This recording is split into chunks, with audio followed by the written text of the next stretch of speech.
beneath the shimmering glass towers of Amsterdam's financial district, where power is measured in silence and suits, a woman in faded overalls quietly scrubbed the marble floors of a luxury hotel. Her name was Anna. To the world, she was invisible, just another immigrant janitor working the night shift. But Anna carried a secret. She spoke perfect Dutch, held a degree in economics, and once had a life far different from this. She had chosen to vanish, burying her past in the monotony of cleaning supplies and night shifts. But everything changed the day a powerful executive overheard her speaking Dutch. In that moment, her carefully built disguise cracked, and the life she thought she'd left behind came rushing back, threatening to pull her into a dangerous web of secrets, ambition, and betrayal. Every night, as the golden haze of sunset faded into the blue hush of evening, Amsterdam transformed into a quieter version of itself. The laughter from the canals dulled, bicycles slowed, and the rhythm of the city softened. But for Anna, this was when her world awakened, not with noise or company, but with silence and shadow. Dressed in a plain uniform 2 sizes too big, she entered the grand lobby of the 5-star hotel where the air smelled of polished wood and forgotten wealth. Her footsteps were almost imperceptible against the marble floor as she pushed her cleaning cart forward, each wheel creaking like a whisper in the vast space. The hotel glowed with artificial elegance, chandeliers sparkling overhead, velvet chairs arranged with geometric precision, yet it all felt cold to her, distant, like a dream she could no longer enter. To the guests, Anna was invisible. Businessmen in dark suits walked past her as if she were a ghost. Tourists with gold watches and loud voices ignored her completely. No one ever met her gaze. And so, she had learned not to offer it. Her eyes remained cast downward, focused on the floor she scrubbed, but behind that lowered gaze was a mind sharply awake, a mind that remembered, observed, and never stopped thinking. Each night she performed the same tasks, disinfecting doorknobs, wiping down glass, emptying bins filled with crumpled papers and half-eaten meals.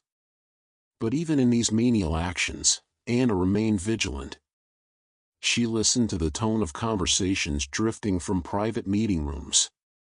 She studied the suitcases left outside luxury suites. She paid attention to patterns, timings, names. People thought cleaners were blind and deaf. But Anna? Anna remembered everything. Once, long ago, she had worn heels instead of sneakers, silk instead of polyester.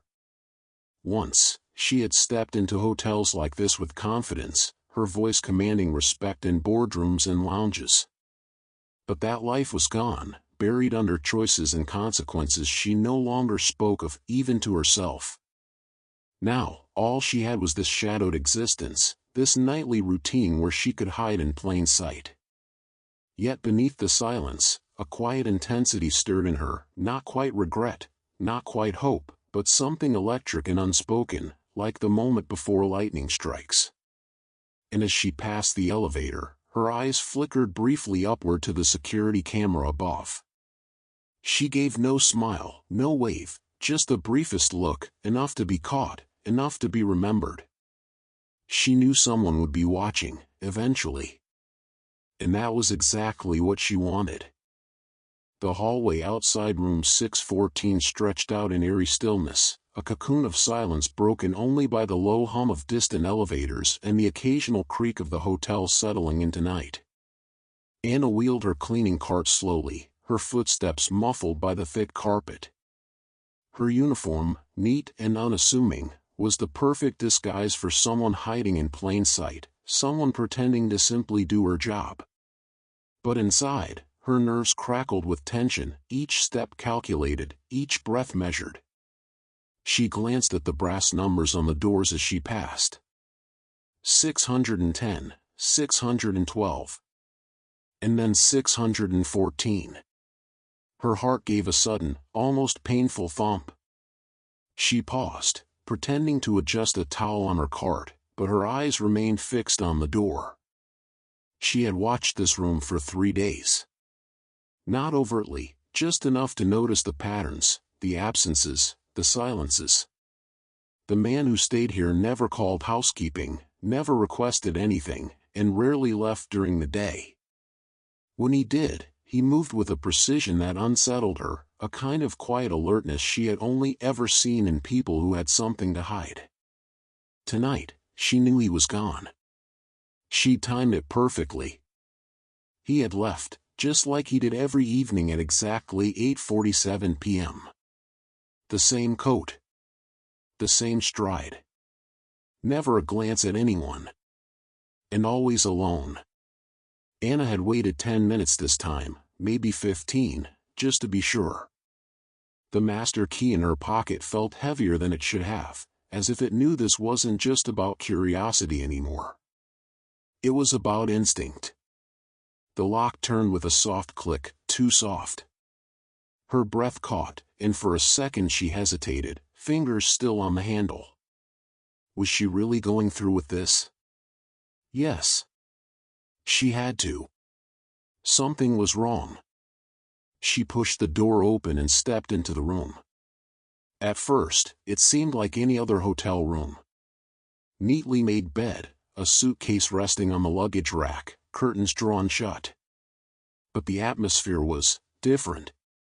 Dense. As if the walls themselves were holding their breath. The air carried a faint trace of cologne, expensive, masculine, but faded. Beneath it, a cooler scent lingered. Metallic. Like steel. Anna closed the door behind her quietly, heart racing. Her fingers hovered over the light switch but didn't press it. Better to stay in the dim glow spilling from the hallway. Her eyes scanned the room. A laptop sat closed on the desk, still warm to the touch. Next to it, a passport. She leaned closer, not daring to touch it. The name was blurred, the photo slightly off, something about it looked fake. Her suspicion deepened. Her gaze shifted to the suitcase, left half-zipped. She stepped closer and knelt beside it, careful not to disturb the contents. Inside, clothes folded with military precision. Too precise. Then she noticed something odd, a black rectangular case buried beneath the shirts, its surface worn but familiar, a tactical weapons case, or maybe for surveillance equipment. Her breath caught. Suddenly, the click. The door. The sound sliced through the silence like a blade. He was back. Panic surged through her like electricity. She froze, paralyzed by the realization that she had waited too long. The door creaked open behind her. A shadow stretched across the floor. She barely had time to react. In one breathless motion, she darted behind the tall wardrobe, pressing her back flat against the cool wood. Her mind screamed at her. What have I done? She could hear his footsteps, slow, deliberate. He didn't call out. Didn't turn on the light. Just stood there in the darkness, sensing something. Anna's breathing grew shallow. Her hands trembled as she clutched a small bottle of disinfectant, useless as a weapon, but it was the only thing she had. Her pulse pounded in her ears, drowning out all else. Her entire body was tense, alert, ready to run or fight. But her legs wouldn't move. Then, another sound. Footsteps. Coming closer. She bit her lip to keep from gasping. And then, silence. He had stopped. Right outside the wardrobe. She could feel him, the stillness of his presence, the weight of his suspicion pressing against the door like a storm about to break. The handle turned. In that split second, Anna made a choice. She didn't know what would happen next, only that she was no longer just a bystander. She had crossed a line, and whatever lay beyond it, there was no going back. The metallic creak of the wardrobe door handle turning echoed like a gunshot in the silence. Anna's breath stopped mid-inhale, suspended in her throat as if her lungs refused to move. Her whole body stiffened, pressed against the inner wall of the wardrobe like she could melt into it, disappear into the wood itself. In her clenched hand, the disinfectant bottle dug into her skin, unnoticed, her entire being focused on that turning handle. The darkness was suffocating, but not as suffocating as the terror clawing up her spine. He was right outside. Inches away. Anna's mind screamed at her to do something, run, fight, anything, but her limbs felt paralyzed by the weight of fear. Time slowed into something surreal.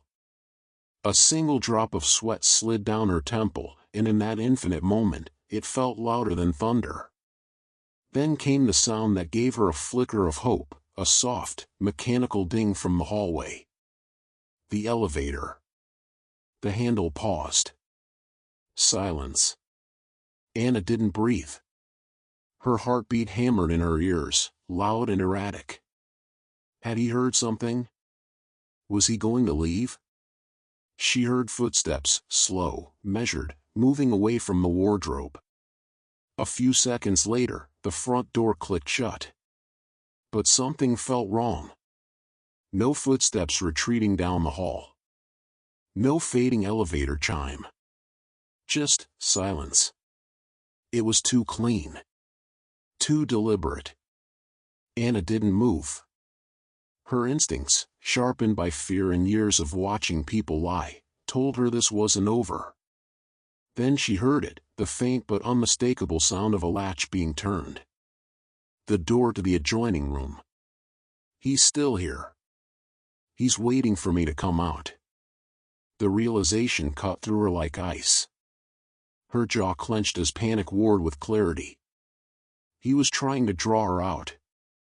This wasn't a normal guest anymore. This was someone trained, someone careful, someone dangerous.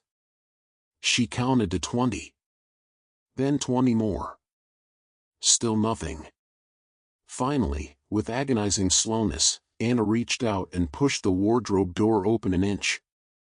Her eyes adjusted quickly to the dim light filtering through the curtains. The room looked empty, undisturbed. But every nerve in her body remained taut, waiting for movement, for the flicker of a shadow, for the sound of a breath. She couldn't stay. She had to act. Sliding from the wardrobe, Anna crouched low, her footsteps silent on the carpet. She scanned the room quickly, weighing her options. The front door was a trap. The bathroom had no exit. Then her gaze locked on the sliding balcony door. It was open, barely, maybe 2 inches, but enough to feel the cool sting of night air curling into the room. The balcony.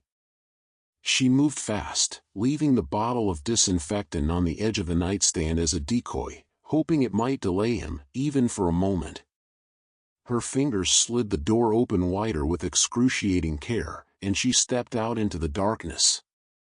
The cold hit her like a slap. Wind whipped through her hair, tugging at the hem of her uniform. Below her, 6 stories of empty space stretched toward the glinting pavement. The ledge was barely a foot wide, meant for aesthetics, not for standing. But she didn't hesitate. She couldn't afford to. Gripping the balcony rail for balance, she began inching sideways along the ledge. Her feet moved with painful precision, toes gripping the rough stone. Each step was a silent prayer. She didn't dare look down. One room passed. Then another. Room 616. 618. Behind her, the unmistakable sound of the balcony door sliding open. A voice followed, low and calm. Don't. Just one word. No anger, no shouting. Just a quiet command. Anna froze, for a fraction of a second. That voice, so composed, so eerily still, didn't beg or threaten. It promised. She moved. With a final burst of courage, Anna shifted sideways and gripped the next balcony railing. She pulled herself up, flinging her legs over and landing in a crouch. Her heart thundered in her chest as she ducked inside the darkened room. Thankfully, it was unoccupied. She sprinted across to the door, flung it open, and burst into the hallway. Her breath came in short, ragged gasps, her muscles aching from the tension, but she didn't stop. She knew the hotel layout by heart. The staff elevator was tucked in a service hallway just beyond the vending machine alcove. No cameras. No guests. As she slipped through the staff corridor, she gritted her teeth, pushing past her exhaustion. She wasn't just escaping now, she was going to expose him. He had underestimated her. They all did. But Anna was no ordinary maid. She had watched. She had listened. And now, for the first time, she was ready to act. This wasn't just survival. This was war. Anna bolted down the corridor, her footsteps echoing in the sterile emptiness of the staff hallway. Her lungs burned, and her breath came in ragged gasps, but she didn't stop, not until the cold metal doors of the service elevator slid shut behind her. She hit the button frantically, as if each press could make the descent faster, safer. When the doors finally sealed her in, she collapsed against the wall, the thud of her body reverberating in the confined space. For a long moment, she just stood there, heart pounding so hard it drowned out every other sound. Her fingers trembled, her mind reeled. She couldn't stop thinking about the man's voice, so calm, so precise. Don't. Just one word. One perfectly measured threat. It hadn't been loud or frantic. It had been controlled, as though he had all the time in the world. That terrified her more than anything else. Anna reached for the emergency stop button with shaking fingers and slammed it, halting the elevator's descent with a lurch. The sudden stillness wrapped around her like a vice. Trapped in the steel box, she finally allowed herself a breath, but it was shallow and stuttered. Sweat dripped from her brow, her palms were clammy, and her knees felt weak beneath her. This wasn't just about a rude guest anymore. This was about something darker, something that made the hairs on her arms stand up and her instincts scream. The way he'd stood there, the eerie smile, the unwavering gaze, he wasn't surprised. He expected her to run. Her hand darted to her pocket, grabbing her phone. She tried to dial the head of security. No bars. She cursed under her breath. She knew the elevator shaft had a dead zone. She had logged it countless times in maintenance reports no one ever read. Now it was trapping her in more ways than one. Tears stung the corners of her eyes, but she wiped them away with the back of her hand. No time for fear. She had to think, had to act. Anna's thoughts spun in dizzying circles. Why her? Why this man? And then, a memory surfaced, clear, sharp, chilling. The briefcase. She'd seen it just hours earlier when delivering towels to room 614. The latch had been open, like an invitation. Inside, metal parts she didn't recognize and what looked like blueprints folded carefully beneath them. She hadn't stared too long. Just long enough to feel uncomfortable.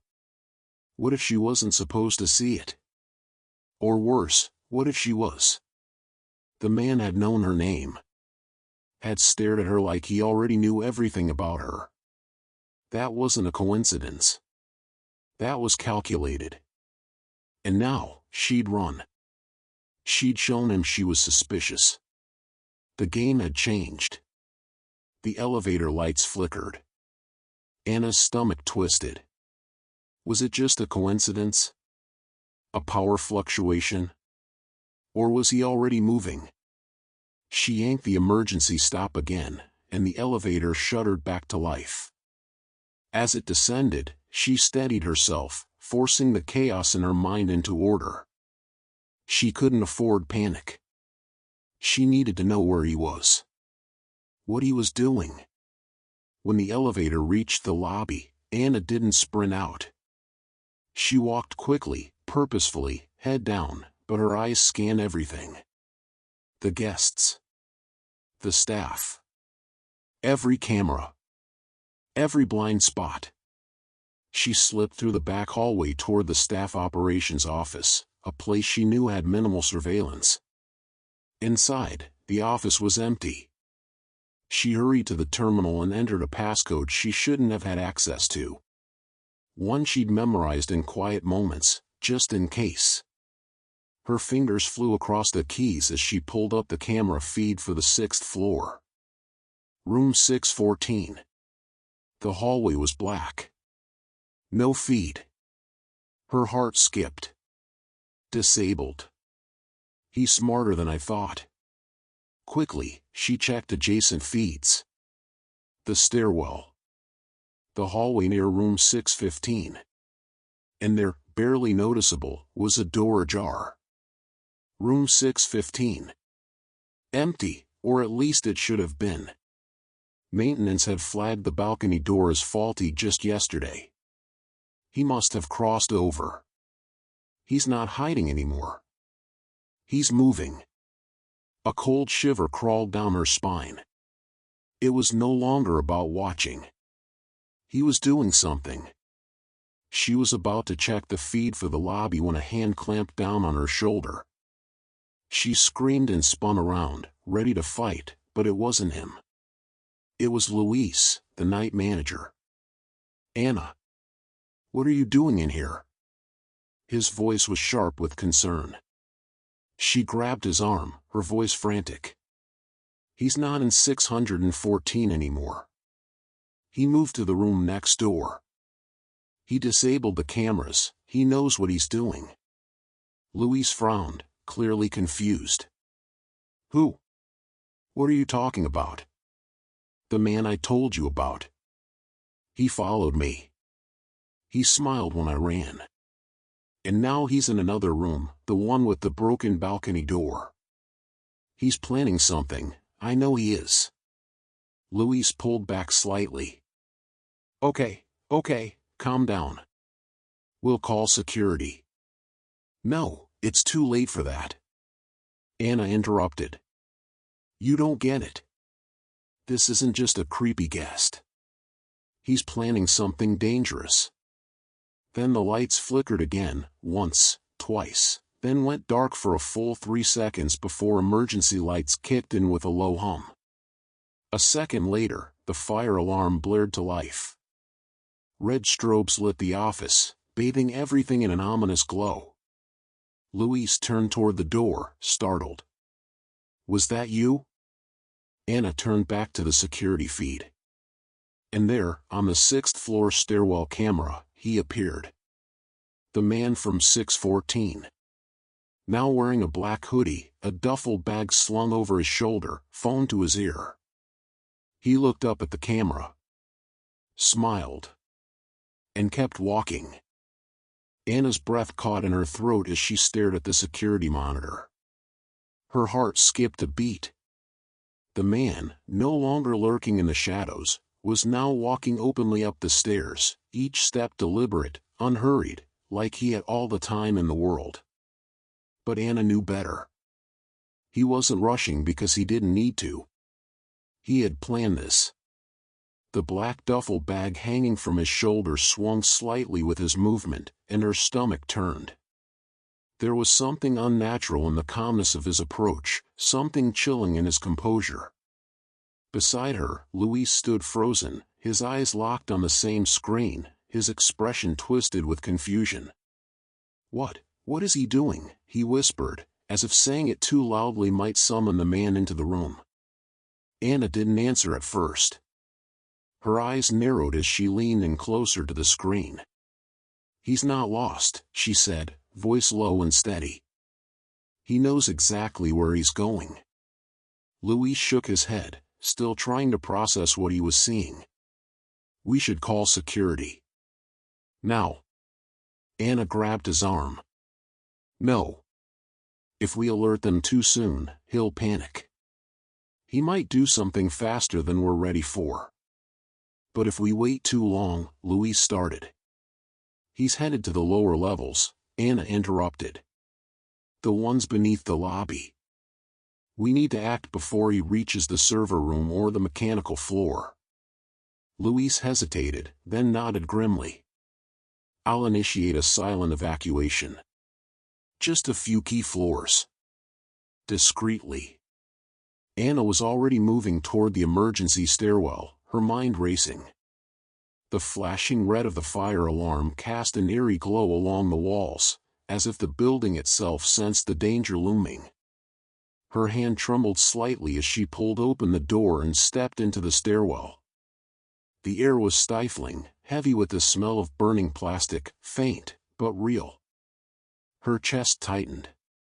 If there really was a fire, it might have been set as a distraction. Or worse, part of the plan.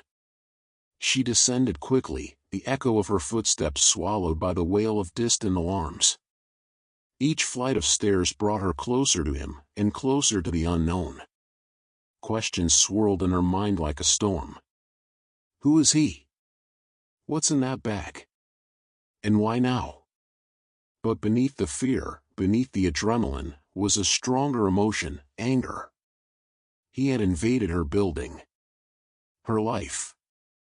He had shattered the fragile peace she had built over years of distance from her past. And he was threatening to destroy it all again.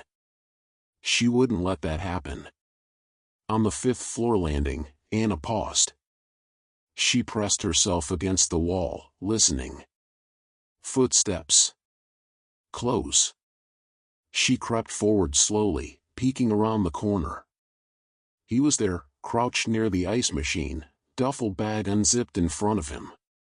The dim emergency lights flickered above, casting distorted shadows across the floor. Her breath caught as she saw what he was pulling out. Wires. A control box. Small devices with blinking lights. Her blood ran cold. It's a bomb, she thought, a sinking weight dragging her heart into her stomach. 100 fears slammed into her at once, paralyzing for a second. The consequences. The lives. The destruction. Then she stepped back, too fast. Her foot brushed against the edge of a cleaning cart. A soft clink. His head snapped up. Their eyes met. For a single heartbeat, time stood still. Then everything exploded into motion. Hey, he shouted, surging to his feet. Anna turned and ran. Her body obeyed before her brain caught up, sprinting down the hallway, lungs burning. She could hear him behind her, fast, determined.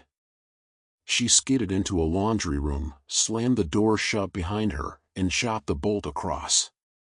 Her heart pounded in her ears.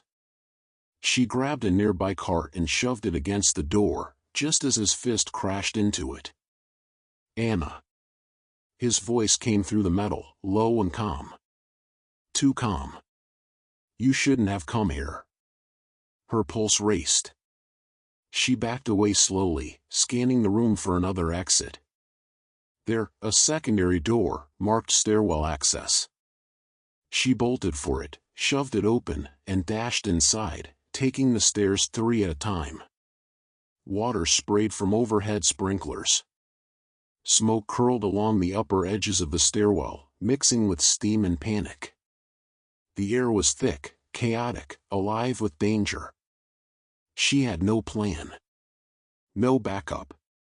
Only fear and fire to guide her. But she wasn't going to stop. Not now. Not when she'd seen his face. Not when she'd seen the bomb. Anna shoved open the stairwell door and stumbled onto the second sublevel, her lungs aching from smoke and fear. The hallway was cloaked in an eerie half-light, the emergency fixtures barely functional, flickering like dying stars in a sea of shadows. Every footstep she took echoed, sharp and lonely, swallowed quickly by the hum of machinery and the distant crackle of flames somewhere above. The air was heavy, saturated with the acrid scent of burning plastic and something far more sinister, metallic, mechanical, calculated. Her heart pounded not only from the chase, but from the weight of realization settling on her chest. This wasn't just a fire. This wasn't a robbery. This was something far more dangerous. A setup. She clenched her fists and forced herself to keep moving. Her legs were shaking, not from exhaustion, but adrenaline, raw, urgent, demanding action. Behind her, footsteps echoed distantly. Not fast. Measured. Intentional. He was in no rush, and that scared her more than anything. He believed he had control. Anna ducked into a storage room, slammed the door shut, and twisted the lock. Silence. But it wasn't comforting. It was the kind of silence that pressed against her ears, made her chest feel hollow. Her body trembled as she leaned against the wall, letting her head rest against the cold metal. She fought the rising panic. Now was not the time to fall apart. She needed to think. She needed to move. She pulled out her phone. Cracked screen. One bar of service. Still breathing heavily, she dialed. Luis. Her voice was breathless but sharp. Anna, came the whisper on the other end. Where are you? I just saw, oh my God. That bomb, Anna, that's not homemade. I know, she hissed. He brought military tech into the building. I'm on the second sublevel. He's tracking me. You need to trigger the lockdown now. Evacuate everyone. Lock the lower floors. This isn't random. He knows where to go. Anna, listen to me, don't try to stop him alone. That's insane. She paused, heart thundering. There's no one else down here. I don't have a choice. Anna. She ended the call. Time was slipping through her fingers. She scanned the storage room, empty shelves, crates of outdated equipment, shadows. Then, just barely visible behind a stack of old uniforms, she spotted a maintenance hatch. A way forward. A way down. Anna crossed the room, shoved the crates aside, and yanked the panel open. Cold air rushed out, thick with dust and old oil. She hesitated for only a moment before crawling in. The metal walls scraped her arms, the space too tight for comfort. But it offered something she needed, stealth, and a way to reach the core of the building. As she inched forward, her mind spun through fragments of memory. His face, calm, cold, forgettable to others but not to her. 5 years ago, she'd testified against a man who walked free on a loophole. He never said a word in the courtroom. But his eyes had spoken volumes. And now here he was. He hadn't just come for revenge. He'd come to finish the conversation they'd never had. Anna emerged from the vent near the main mechanical room. It was dim, buzzing with the low hum of machines, red lights blinking on panels. And there he was. He stood at the control panel, hunched, typing into a device wired into the core servers. His posture was relaxed. Confident. He didn't expect interruption. Didn't expect her to follow. She moved slowly, her breath shallow, her hand wrapped tightly around the wrench she'd carried from the storage room. Every step toward him was measured, deliberate. But with each inch, fear twisted in her gut. Not fear of death, fear of failure. Of what would happen if she didn't stop him. 10 feet. 5. Then he turned. Their eyes met. For the first time in years. You always were persistent, he said, voice low, devoid of amusement. And you were always a coward, she replied coldly. He smirked. Is that what you think this is? Cowardice? I think blowing up a building because you didn't get your way is pathetic. He shook his head slowly. This isn't about me. It's about justice. You just never understood the game. You're right, she said, stepping forward. I never played. She lunged. The fight was raw, unchoreographed, two bodies locked in survival. The wrench slammed against his arm, sending the detonator skidding across the floor. He cried out, but countered fast, grappling her by the shoulders, trying to drive her back. She twisted free, heart thudding so loud she could barely think. Then she saw it. The timer. Flashing red. 0:30. Time stopped. He stared at her. She at him. They both moved. He dove for the detonator. She tackled him midair, driving her knee into his ribs. He gasped. She crawled, blood in her mouth, tears in her eyes, fingers trembling as she reached the device. 0:21. Her hands worked instinctively. She flipped it, tore open the backplate, her mind racing through every training scenario she'd ever endured. Red wire. Yellow fuse. Split circuit. Manual kill switch. 0:19. She yanked the wire. The countdown stopped. Silence. He slumped against the wall, stunned. Anna stood slowly, her entire body shaking, not just from adrenaline, but from the gravity of what almost was. She looked down at him. Blood on his face. Rage in his eyes. You lose, he spat. Anna picked up the detonator and crushed it under her boot. No, she said quietly. You lost a long time ago. The sirens wailed overhead.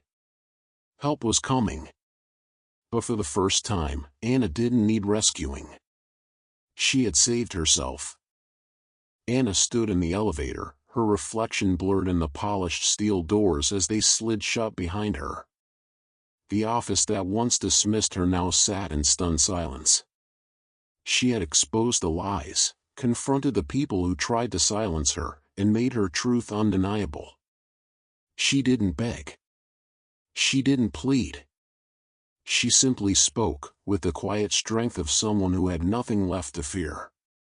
As she stepped out into the cold night air, the city lights flickering above her, Anna knew she wasn't walking away in defeat. She was walking away on her own terms. Not as a janitor, not as a shadow, but as a woman who had rewritten her fate and chosen her ending.